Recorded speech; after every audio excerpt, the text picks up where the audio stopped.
अगर आप ये दो चीज़ों का इस्तेमाल करेंगे तो इंशाल्लाह आप लोगों की शुगर कंट्रोल होगी। मैंने जिस तरह पहले आपके शो में फिजा 2 हर्ब्स का जिक्र किया था, ठीक है, चाशकू और जीरी स्याह, वो 2 चीज़ें ऐसी हैं कि अगर आप हाफ टी स्पून हाफ 2 चीज़ें हैं जिनसे कि मेरी शुगर कंट्रोल हुई अल्हम्दुलिल्लाह। डाइट में करती हूँ, परहेज में करती हूँ, लेकिन बहुत से लोगों का ये होता है कि परहेज के बावजूद भी शुगर बहुत ज़्यादा हाई होती है, ठीक है। अगर आप ये 2 चीज़ों का इस्तेमाल करेंगे तो इंशाल्लाह आप लोगों की शुगर कंट्रोल होगी। दूसरा ये है कि कम सादा ग़िज़ा खाएं। मैं एक ही बात करती हूँ, और हेल्दी खाएं। असल में बात ये हुई कि जिस तरह हमने अपने आप को ना बहुत सहल पसंद बना लिया है। आज थोड़ी सी गर्मी हुई है, एसी ऑन हो गए हैं, ठीक है। जिस तरह पहले गंदम की कटाई होती थी, पसीना निकलता था, मेहनत करते थे। मैं आपके शो में बार बार एक ही बात करती हूँ कि एक हमारा खाने का एक लाइफस्टाइल, फिर खाने का स्टाइल, दोनों चीज़ों ने हमें डिस्टर्ब कर दिया है। इस स्टेज तक पहुँचा दिया कि नंबर 1 पे आ गया पाकिस्तान डायबिटिक में। तो मैं रमज़ान में भी, रमज़ान के अलावा भी आप लोगों को यही बताऊंगी, तो मलंगा है, ठीक है, चिया सीड है। ये बेसिक चिया सीड पे हमें लगा दी, लेकिन ये अच्छी चीज़ है, फाइबर हमारी शुगर को कम कर सकती है। हाँ जी, इससे होता क्या है, तुख मलंगा इसबगोल का छिलका है जो मैं इस्तेमाल करती हूँ, मैं वही बताती हूँ, ठीक है।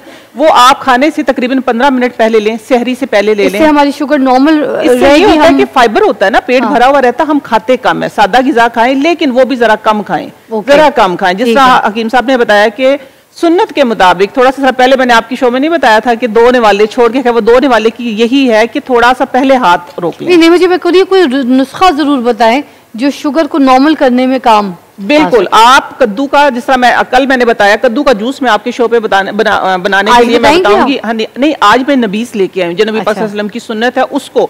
शुगर पेशेंट, देखिए शुगर के मरीज जो थे, जब रोजा हम अफ्तार करते तो 1-2 खजूर हम ले सकते हैं, ठीक है। हाँ जी, उसके मुताबिक ही वही चीजें हैं।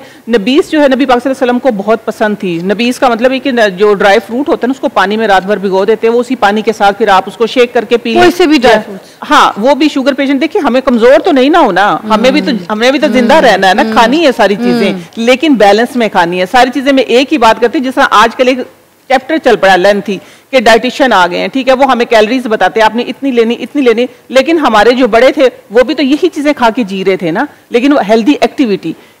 अगर टिप की बात करूं तो मैं टिप में ये है कि अपनी जो आप रोटी बनाते हैं, चाहे मल्टीग्रेन की बनाएं, चाहे आप जौ के आटे की बनाएं, तो उसके अंदर जिस तरह मैंने चुकंदर की रोटी बताई थी, इसी तरह आप कद्दू का पेस्ट डाल सकते हैं, कद्दूकश करके कद्दू के कोफ्ते जो हमारे बने थे, आप उसके साथ रोटी बना सकते हैं, ठीक है। उसके साथ थोड़ा सा स्पाइस, लाइट से स्पाइस डाल सकते हैं, हमारी शुगर नॉर्मल रहेगी, उससे शुगर नॉर्मल रहेगी। दूसरी चीज मैंने ये बताई है कि आप फाइबर लें, फाइबर में चिया सीड भी है, तो मलंगा भी है, इसबगोल का छिलका भी है, सहरी से पहले लें आप, ठीक है। उससे भी शुगर आपकी नॉर्मल रहती है, क्योंकि मैं खुद ये करती हूँ चीजें। अफ्तारी के बाद आप अफ्तारी पे भी, जब भी आप कोई भी सादा पानी लेते हैं, तो आप उसके अंदर वो चीजें खोल के रखें, आप लें। उससे शुगर भी, आपका जो फैटी लीवर है, जिस तरह हकीम साहब ने बताया कि फैटी लीवर ही एक बुनियाद बन रही हर चीज की, इससे फैटी लीवर भी आपका कम होता है। और रोजे का असल मकसद हासिल किया करें कि ये नहीं कि आपने रोजा रखा हुआ और आप आराम करें लेटे हुए। रोजे का मकसद ये कि रोजे से 15-20 मिनट पहले आप एक्सरसाइज करें।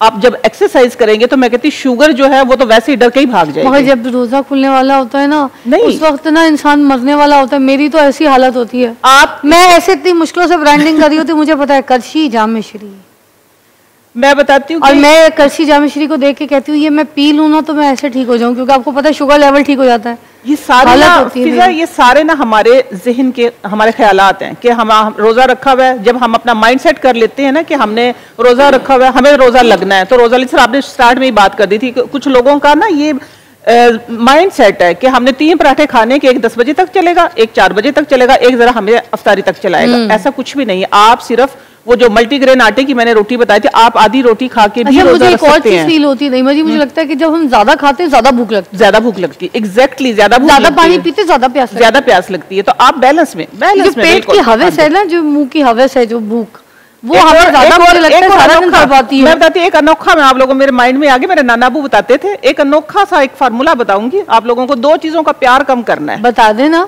2 चीजों का प्यार कम करना है, अगर आपने स्मार्ट रहना है, शुगर को भगाना, फैटी लीवर कम करना है, वो 2 चीजें क्या, हाथ और मुंह।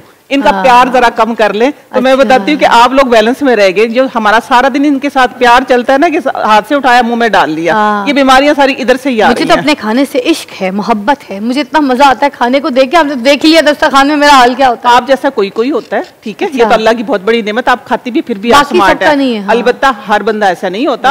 हम तो वो है कि हमें तो हवा भी लग जाती, सादा पानी भी लगता है। अगर पानी भी पिए तो नहीं, आपके सामने मैं तो 3-4 रोटियां आप देखिए, ये कोई कोई होता है, ये कोई कोई होता है, गॉड गिफ्टेड होता है। अच्छा, हर एक को नहीं है ये हर एक को नहीं है। मैं बता रही हूँ ना कि जो लोग कहते हैं हमें हवा लगती है लोगों को लगती है भाई, हमें तो हम थोड़ा सा भी खा ले तो हम तो फैल जाते हैं। अच्छा, शुगर में ना सबसे पहली बात जो समझे, आजकल जो माशरे में सबसे ज़्यादा शुगर है वो टाइप 2 है, फैटी लीवर। वो इसकी वजह से कोलेस्ट्रॉल और ट्राइग्लिसराइड का बढ़ जाना, इस वजह से। तो ये जो हम अक्सर औकात ये नुस्खा इस्तेमाल कर लिया, ये कर लिया, तो ये ज़्यादातर जो हमें टोटकों से या नुस्खों से फ़र्क पड़ता है ना, ये सिर्फ वो जिसमें लिवर फैटी होता है। और जितने भी आप ये मुसफ़्फ़ी खून अद्वियात खाती हैं, अक्सर लोग ज़्यादातर ना कड़वी चीज़ें खाते हैं। कड़वे जो बादाम की गिरी और चने लेके उसको पाउडर करके खा लिया, या गूंद किक्कर है, तुख्मे ये इसके तुम्मे का बीज है, तुख्मे सरस है, इसमें गूंद किक्कर मिला के इसका पाउडर करके खा लें, बेहतरीन रिजल्ट है। इसी तरह मेथी दाना है, कलवंजी है, आंवला, बेड़ा और हरड़, ये 5 चीज़ें हैं। इसी के अंदर आप तुखम जो है ना इसका बीज तुम्मे का वो डाल के पाउडर करके कैप्सूल भर के खा लें, इससे भी शुगर नॉर्मल हो जाती है। लेकिन ये सारी वो वैसे जो रमज़ान पूरे ना, मैंने जब से अभी रोज़े शुरू हुए थे तो मैं रात को ना वो पीती हूँ सहरी के टाइम पे ना, थोड़ा सा आंवला जो है ना वो भिगो देती हूँ पानी में, जो उसके पानी में उसका जो पूरा एक्सट्रैक्ट आ जाता है ना, उसको फिर मैं छान के तो मैं भी पीती हूँ, मैं फलाल को भी पिलाती हूँ।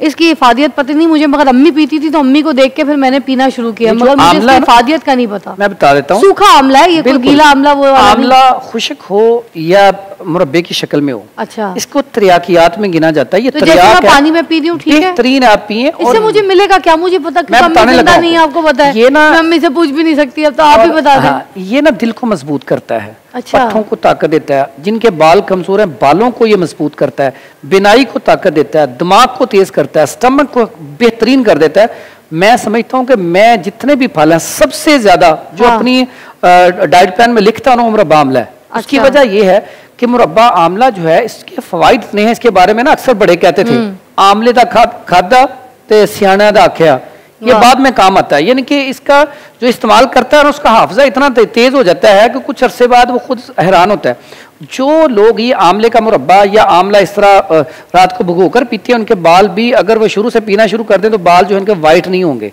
उनका दिमाग कमजोर नहीं होगा, उनका हाफजा, जो बच्चे कहते हैं ना हमें सबक याद नहीं होता, सिर्फ 2 काम करवा दें, एक मुरब्बा आंवला शुरू करवा दें और साथ उन्हें जब सजदा करें तो लंबा करें, ज्यादा देर तक सजदे में रहें और दुआएं मांगें। नीचे